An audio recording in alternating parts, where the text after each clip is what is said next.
naging hadlang sa Panginoon upang siya po ay mamuhay kasama natin. And that is Jesus. The heavens are so far from our grasp, but He is now as close as the mention of His name. Sabihin mo lang ang kanyang pangalan at napakalapit na niya sa'yo. That is Jesus, and that is our God. And that is the thing na gusto ko pong ma-realize natin sa araw na ito. He created all of these things from the very beginning, especially sa day number 2. Ginawa niya po yung space for us to breathe. Nagbigay po siya ng daan para sa atin, ng kalalagyan natin, for us to experience the breath na kanya pong ibibigay pagdating ng day 6.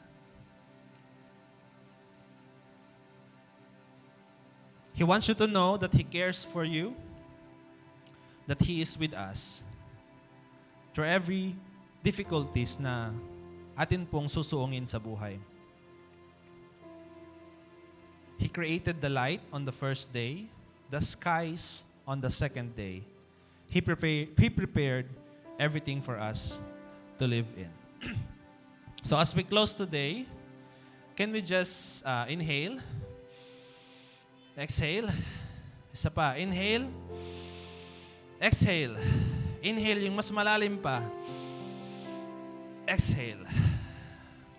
That is the evidence that God created this space for us.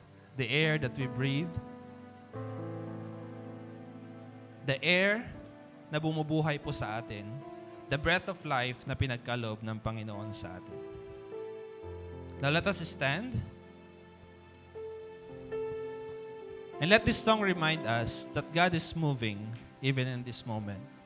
With this breath na binigay po sa atin ng Panginoon and with this breathing space na pinagkaloob niya po sa atin, let everything that has breath praise the Lord. Amen. Let us worship our God.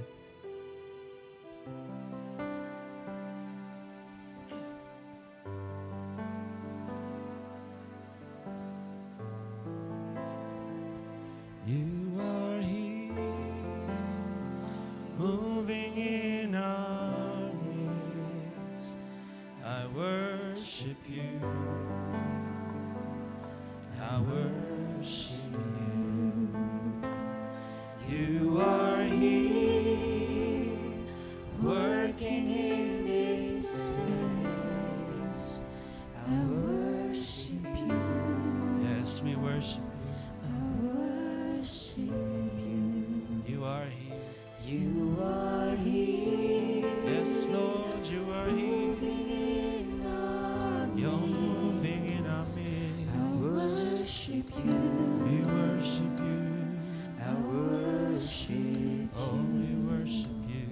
you. Are here, working in this place. I worship you. I worship you. You are here, God. You are here. And you made it known, Panginoon, in our midst. through all your creations, I worship you. through the firmament of heaven, O God, sa lahat ng nakikita namin sa paligid. You are here, We know that you are here. working in this place. Yes, you are working. I worship you. I worship you. I worship you. You are here. You are here, moving in our midst. I worship you. I worship you. You are here, working in this place. I worship you. I worship you. You are here, Touching every heart. touching every Oh, heart. we worship you. I worship you. Yes, we worship I you. worship you. You are here. You are here, Healing every heart. healing every heart. worship you. Yes, we worship you. We worship you. You are here, touching every heart. I worship you. I worship you. You are here, healing every heart. I worship you. I worship. Yes, Jesus. Yes, Lord, you are here. You are here right now, Panginoon. You are here every second of every day, Panginoon, ng buhay namin. And Lord, forgive us. Because there are times, Panginoon, hindi namin nakikita ang presensya mo, Lord. Hindi namin nakikita yung iyong paggalaw, Panginoon. Dahil mas binibigyan namin ng tuon, ng pansin, Lord, ang amin pong mga damdamin, Lord, God. Mas pinagmamalaki namin, Lord, God, ang mga bagay na mayroon sa amin. At iniisip namin, hindi ka namin kailangan, Lord, God. Patawarin mo po kami. But you created all of these things. You created this firmament of heaven, O God, for us to breathe. You separated the waters above and the waters below, O God, for us to breathe. At hindi ito bago sa amin, Panginoon. You have done this before, O God. When you freed your people from slavery, O God, you divided the waters, Panginoon, ng Red Sea to make a way for us. To make a breathing space for your people, O God. For a way out, Panginoon, ng iyong mga tao. You've done this again, Panginoon, even in the times of Joshua, Panginoon. You have divided the river of Jordan, Panginoon, upang makapasok sa promised land, Panginoon. You separated these waters, Panginoon, to make a way for us. Hallelujah. Because that is what you do, oh God. That is what you do. That is who you are. Hallelujah. Yes, you are waymaker, miracle worker, promise keeper, light in the darkness. My God, that is who you are. Yes, you are. You are waymaker, miracle worker, promise keeper, light in the darkness. My God, that is who you are. Yes, that is who you are. Waymaker, miracle worker, promise keeper, light in the darkness. My God, that is who you are. Let us declare that you are waymaker, miracle worker, promise keeper, light in the darkness. My God, that is who you are. You are waymaker, miracle worker, promise keeper, light in the darkness. My God, that is who you are. Waymaker, miracle worker, promise keeper, light in the darkness. My God, that is who you are. That is who you are. That is who you are. That is who you are. That is who you are. Yes, that is who you are, oh God. You are our waymaker, Panginoon. You separated every obstacle, Panginoon, sa aming pong daan. Because that is who you are. That is who you are, our God. Napakalayo mo man, Panginoon. You are here, Panginoon, to comfort your people. You are here to work, Panginoon, para sa amin. Hallelujah. Because that is who you are. That is who you are.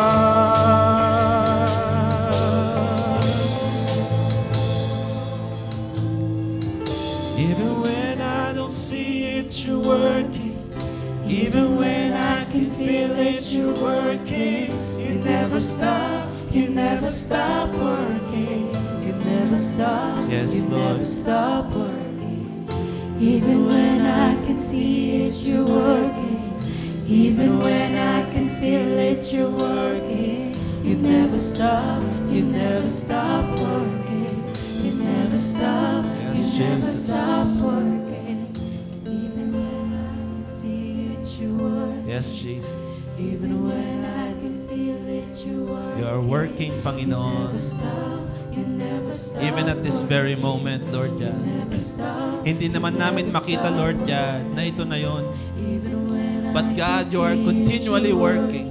And you continue your work, oh God, just how you have worked, Panginoon, in the days of creation.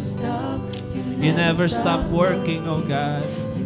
Even in our generation today, oh God. Even when I can see We can see it, oh God, because of all these problems, I Lord. can feel it, you're working. You never stop. But you never stop never working. stop working. You never stop. You never stop working. Even when I don't see it, you're working. Even when I can feel it, you're working. You never stop. You never stop working. You never stop. You never stop working. Waymaker, miracle worker, promise keeper, light in the darkness. My God, that is who you are. Pwede po nating itaas ang ating mga kamay sa Panginoon. And let us sing. Waymaker, miracle worker, promise keeper, light in the darkness. My God, that is who you are. Waymaker. Waymaker, miracle worker, promise keeper, light in the darkness. My God, that is who you are. Waymaker, miracle worker, promise keeper, light in the darkness. My God, that is who you are. Ano man po ang sitwasyon natin ngayon, kailangan po ba natin ng healing? Let us confess it with our mouth and say, Lord, you are my healer. Kailangan po ba natin ng miracle? Sa anong area ng buhay po natin? In our finances, in our career, in our family, in our relationship. Let us declare with our mouth and let the enemy hear it. Let us confess it with our mouth who our God is, who Jesus is in our lives.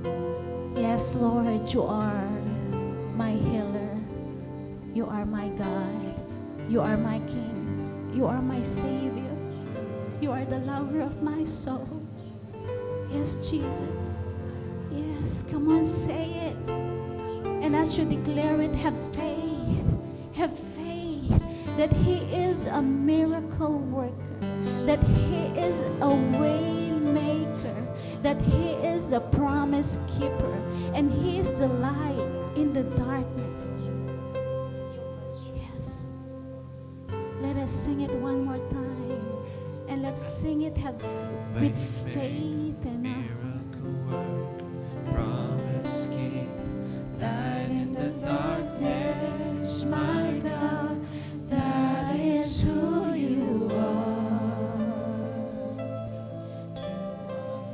Waymaker, miracle worker, promise keeper, light in the darkness. My God, that is who you are. yes, Jesus, you are. Waymaker, miracle worker, promise keeper, light in the darkness. My God, that is who you are. Yes, Jesus.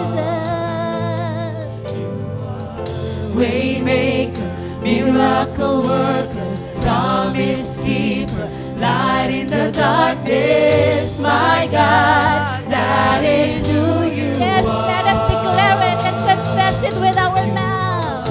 Waymaker, miracle worker, promise keeper, light in the darkness, my God, that is who Yes, Jesus, you are our way maker. Waymaker, miracle worker, promise keeper, light in the darkness, my God, that is who you are. Yes, Lord, you are our provider. Yes, you are our way miracle maker. worker, promise keeper, light in the darkness, my God, that is who you are. Yes, Jesus. Yes, Jesus, you are.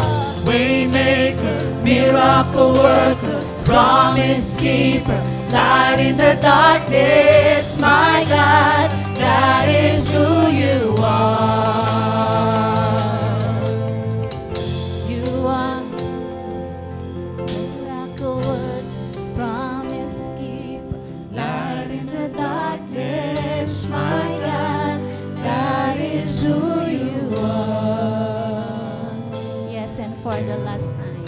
Waymaker, miracle worker, promise keeper, light in the darkness, my God, that is who you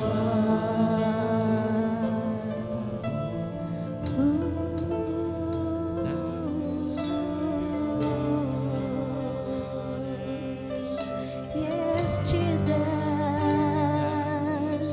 Jesus. Let us open our mouth and say, Jesus, you are my healer.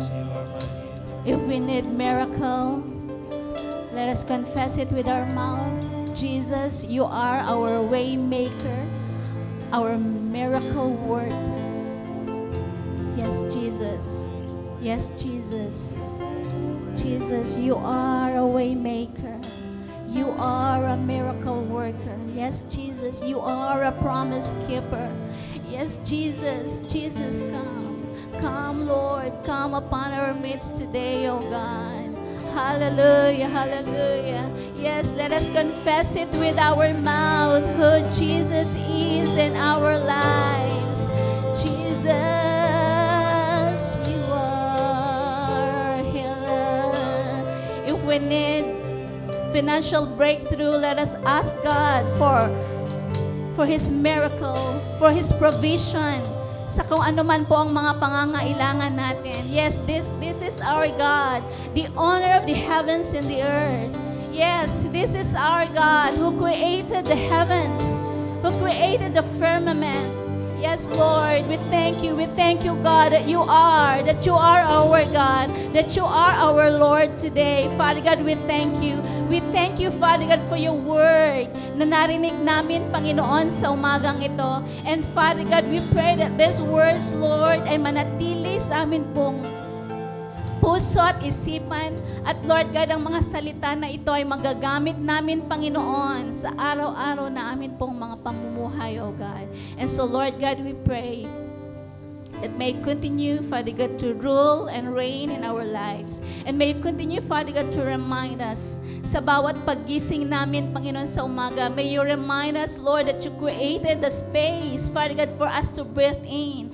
Panginoon, sa mga panahon na kami po, Panginoon, ay nahihirapan na, Panginoon, sa panahon na we feel, Lord God, na nasasakal na, Panginoon, sa mga problema, sa mga nararanasan namin, na encounter namin every day, God, we pray that may you remind us. May you remind us, God, that you created the heavens and the earth for us to enjoy, oh God, and for us, Father God, to breathe, oh God. At Lord God, nandun, Panginoon, yung pagpupurin namin sa iyo araw-araw, O Lord. Sa araw-araw, Panginoon, na create mo, Father, there are new every morning.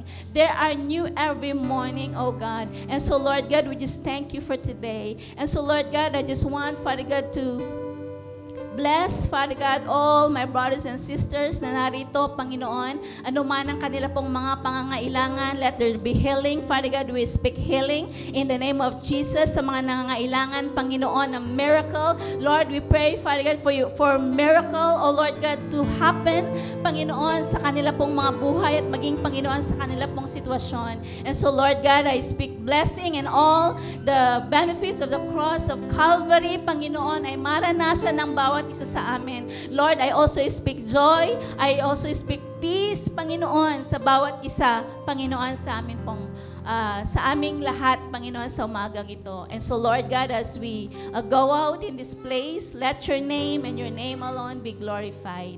Father God, we thank you. This all we pray in Jesus' name. Amen. Amen. Okay, so God bless po sa bawat isa. See you again on Sunday.